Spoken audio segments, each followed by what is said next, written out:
Electronic media అందరికీ నమస్కారం.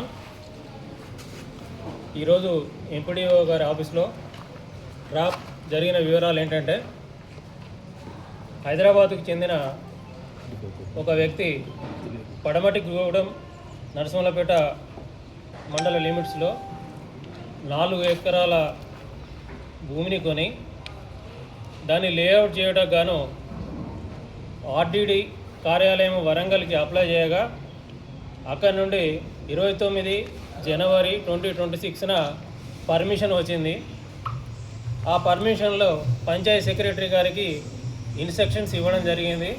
కావాల్సిన ల్యాండ్ మార్టిగేజ్ చేసుకొని వాళ్ళకు పర్మిషన్ ఇవ్వండి అని చెప్పి ఇన్స్ట్రక్షన్స్ ఇవ్వడం జరిగింది. ఈలోగా ఏమైందంటే, ఆ పడమటిగూడెం గ్రామంలో ఈ భూమి ప్రక్కన వేరే ఒక వ్యక్తి ఉండే, ఆ లేఅవుట్ చేసే భూమిలో నా భూమి కూడా ఉన్నది అని చెప్పి అతను కంప్లైంట్ చేయడంతో వీళ్ళు ఏం చేశారు అని అంటే, కొన్ని రోజులు ఆగుదామన్న ఉద్దేశంతో ఆగాడు. అతను రియల్ ఎస్టేట్ చేసిన అతనే ఆగాడు. తర్వాత మా ఎంఆర్ఓ ఆఫీస్లో సర్వే కూడా చేయించాడు. ఆ సర్వేలో అతని భూమి అక్కడ లేదని కూడా నిర్ధారించడం జరిగింది. సో ఈ క్రమం లోపల అతను హైకోర్టులో రిట్ పిటిషన్ ఫైల్ చేయగా హైకోర్టు నుండి ఎంపీడీఓ గారికి, ఎంపీఓ గారికి, సెక్రటరీకి మరియు ఆ ఫిర్యాదుదారునికి నోటీసులు వచ్చినాయి. సో ఆ నోటీసులు వచ్చే వాటిని పరిష్కరించుకునే క్రమం లోపలనే అవన్నీ మేము చూసుకుంటాము, నీకేం సంబంధం లేదు, నాకు డబ్బులు కావాలి అని చెప్పి రాధిక ఎంపీడీఓ నరసింహులపేట మరియు యాకయ్య ఎంపీఓ నరసింహులపేట ఫిర్యాదుదారుని పిలిపించి డబ్బులు కావాలి అని డిమాండ్ చేశారు. సో గత నెలలో వీరి వేధింపులకు అతను భరించలేక కొంత అమౌంట్, వాళ్ళు అడిగిన దాంట్లో కొంత అమౌంట్ ఇస్తా అని చెప్పి ఎంపీడీఓ గారికి 30,000 రూపాయలు, తర్వాత ఎంపీఓ గారికి 25,000 రూపాయలు ఇవ్వడం జరిగింది.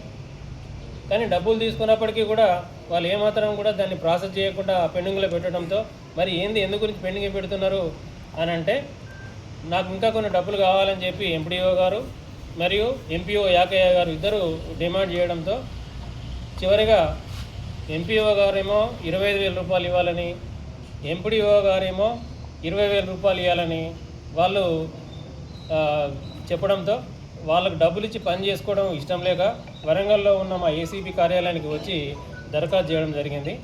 ఆ ఫిర్యాదుదారుని ఫిర్యాదు మేరకు కేసు నమోదు చేసి ఈరోజు ఎంపీడీఓ గారికి 20,000, ఎంపీఓ గారికి 25,000 రూపాయలు ఇస్తుండగా మేము రెడ్ హ్యాండెడ్గా వారిని పట్టుకున్నాము. ఎంపీడీఓ గారి రాధిక గారి తరఫున వాళ్ళ కొడుకు నాగార్జున అని అతను అన్ని విషయాలు, ఎంపీడీఓ గారి అన్ని విషయాలు కూడా ఆయనే, ఫైనాన్షియల్ విషయాలు అన్నీ ఆయనే చూసుకుంటాడట. ఎంపీడీఓ గారి ఛాంబర్లోనే ఫిర్యాదుదారుడు డబ్బులు ఇస్తుండగా ఎంపీఓ గారిని మరియు ఎంపీడీఓ గారిని కుమారుడైనటువంటి నాగార్జునను ముగ్గురిని కూడా మేము అదుపులోకి తీసుకున్నాము. వీరిని రేపు ఉదయం ఏసీబీ కోర్టు వరంగల్లో ప్రొడ్యూస్ చేస్తాము. ఈరోజు జరిగిన ఈ ట్రయల్లో మా ఇన్స్పెక్టర్స్ ఎల్ రాజు మరియు ఎస్ రాజు మరియు సిబ్బంది పాల్గొన్నారు.